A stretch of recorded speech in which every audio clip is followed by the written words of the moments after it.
Radhe Radhe guys, सबको मेरे प्यार भरे राम राम। गाइस, आज मैं कनाडा जा रही हूँ। 8 दिसंबर 2025 है। 3 जनवरी को मेरे बेटे का बर्थडे है। हम वहाँ पर बर्थडे सेलिब्रेट करने और न्यू ईयर सेलिब्रेट करने जा रहे हैं। मेरे बेटे ने हमारी टिकट बुक करा दी है। तो 3:30 बजे, रात 3:30 बजे की टिकट है मेरी। ये मेरा पासपोर्ट है, कुछ दवाइयाँ हैं, थोड़ा सा खाने का सामान मैंने पर्स में रख लिया है। ये बोर्डिंग पास और टिकट है। बहुत एक्साइटमेंट हो रही है जाने की। ठंड भी बहुत ज़्यादा है। तो मैं अब घर से निकल गई हूँ क्योंकि हमारी कैब घर के गेट के सामने आ चुकी है। तो अब मैं निकल रही हूँ घर से। राधे राधे।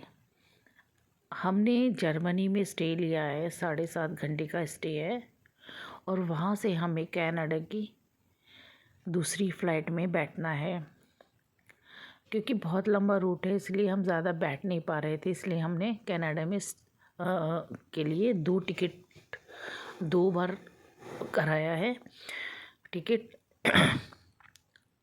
जर्मनी का एयरपोर्ट बहुत बड़ा है और बहुत साफ़ है। यहाँ आकर पता चलता है कि ये देश कितना आगे है हमारे देश से। साफ़ सुथरा, एडवांस टेक्नोलॉजी। अब कुछ ही देर में हम फ़्लाइट में जब हम बैठे कनाडा की, तो कुछ ही दूर गए थे तो वहाँ हम बैठे दिन में थे और थोड़ी देर बाद हमें अंधेरा दिखाई दिया। क्योंकि हम पृथ्वी के उस हिस्से में थे जिस हिस्से में आधे हिस्से में दिन था और आधे हिस्से में रात थी। ये देखकर मैं बहुत आश्चर्यजनक हो गई। मैंने ऐसा सीन पहले कभी देखा नहीं था। देखिए, एक विंडो से दिन दिखाई दे रहा है और दूसरी साइड की विंडो से अंधेरा यानी कि रात दिखाई दे रही है। ये वो सेंटर पॉइंट है जहाँ आधे हिस्से में दिन होता है और आधे हिस्से में रात। अब ये देखिए, यहाँ पर दिन हो रहा है। दोस्तों, हम टोरंटो यानी कि कनाडा में पहुंच चुके हैं। ये कनाडा का टोरंटो का एयरपोर्ट है।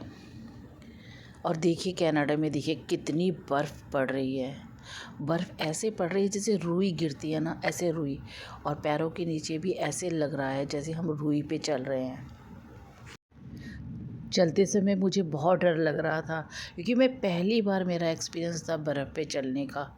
तो मैं डर डर के चल रही थी कि कहीं गिर ना जाऊँ, कहीं फिसल ना जाऊँ। एकदम पैर जो है बर्फ़ में धंस रहे थे क्योंकि बर्फ़ जो है तुरंत गिर रही थी। जब बर्फ़ गिरना बंद हो जाती है तो ये बर्फ़ बिल्कुल पत्थर की तरह सख्त हो जाती है, जम जाती है।